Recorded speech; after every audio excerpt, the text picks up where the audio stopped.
Good morning, lovely people.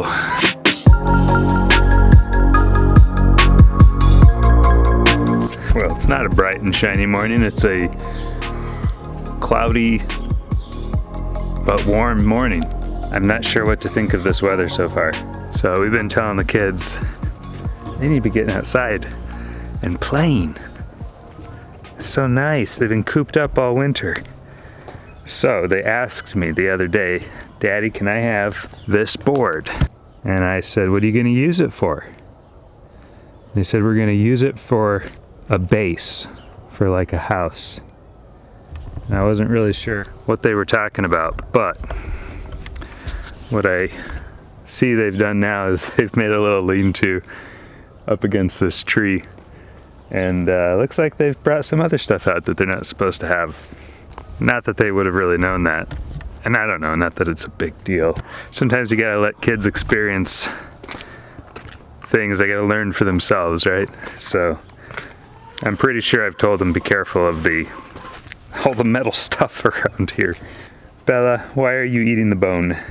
So we don't allow the dogs to eat bones that have been cooked. The problem with cooked bones is they can become hard and brittle and break, and that can hurt an animal's mouth, esophagus, stomach lining. They can get splinters. So they could, be chewing on a bone, eat it, and die. Well, we don't want that to happen.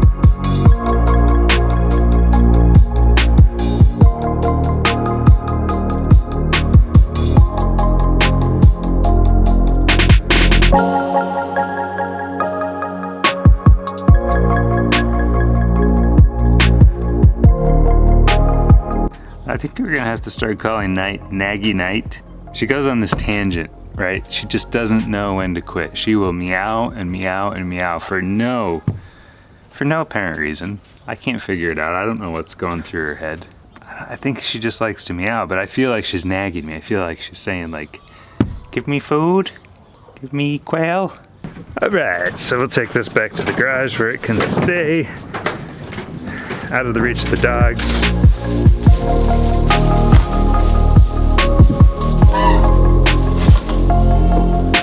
Oh, and then you thought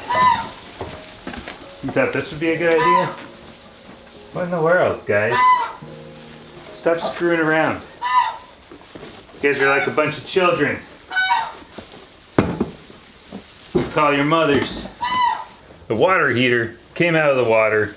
They had drug it out. They had unplugged it somehow and drug it out. So I've gotten it back in there and I laced it through the hog paneling, so hopefully they can't get it out again.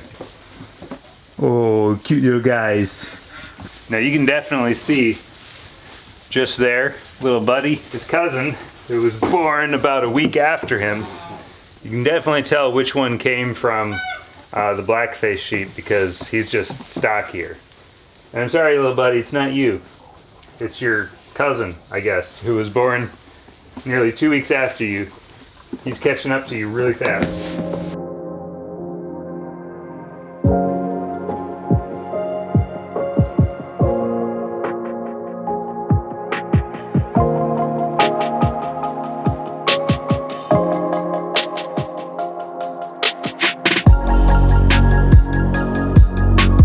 Are you in a playful mood this morning?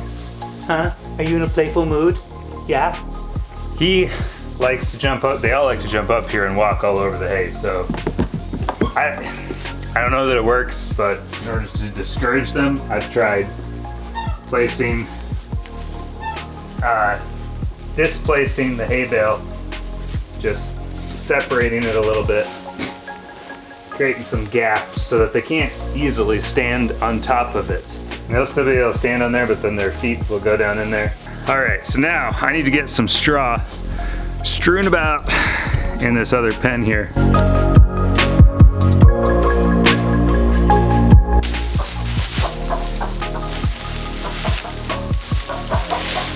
Well, hello, chicken. We have a chicken in the barn. What are you doing in here? Already, I can tell you it smells way better in here. Just by doing that, you'd think it wasn't as simple as putting some extra carbon down on the ground. But it really is. It's just as simple as that. I got word earlier that we have more, what do you say, acorn squash, butternut squash. We've got more squash though on the way, which is awesome because that's gonna really help offset our feed costs. Because these pigs, they eat a lot. Hey folks, we just got our first duck egg. This thing is interesting looking. It's kind of an off-white. It's a silver Appleyard duck egg. I don't know that this is what they're supposed to look like when they're laying in their prime. We'll see. These ducks can lay a lot of eggs every year. They are a egg-laying duck. I'm kind of surprised it took them so long to start laying. We've had the Bielefelders, they've been laying not consistently, but pretty much here and there all through the winter, and now they've really picked up production. So this egg, we'll see. We should start getting some more. It'd be nice if they didn't lay it in the mud so that we could see what they really are supposed to look like. And this one's, yeah, it's all been scratched up and they were walking on it. And these ducks had no care, and the geese didn't care that there was an egg in there. I walked up and Clyde was standing on it. Anyway, the big news is we got our first duck egg, and it's just gonna be, we'll see what we get from here on out. We'll see if we're gonna hatch more, probably, at least for meat.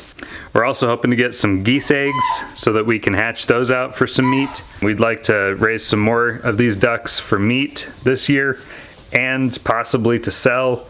That is hatching eggs out to sell the baby ducklings.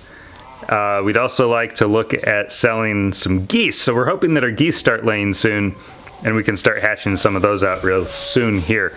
This will be the second year that Bonnie has laid eggs. By the time we got her, I think she laid a handful more eggs, maybe like a dozen at the most.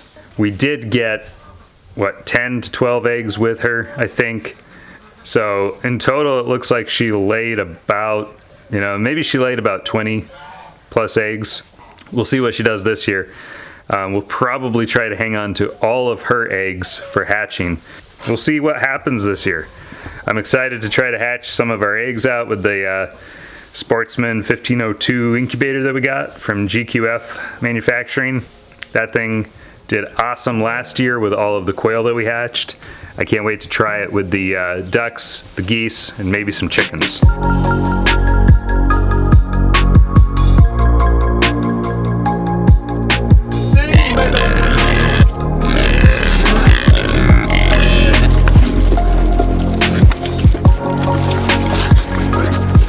I lowered their daily feed ration, so they're going to be getting this, which is 3 scoops twice a day.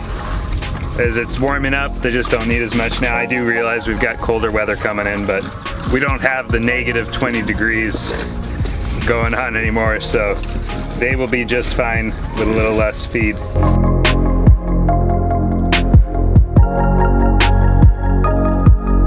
We are going to move some of the pigs out there to eat up all the wild parsnip before it starts growing back, before it turns green again, because as long as we get them out there before it turns green, they can handle eating that wild parsnip, and that'll be really healthy, nutritious for them.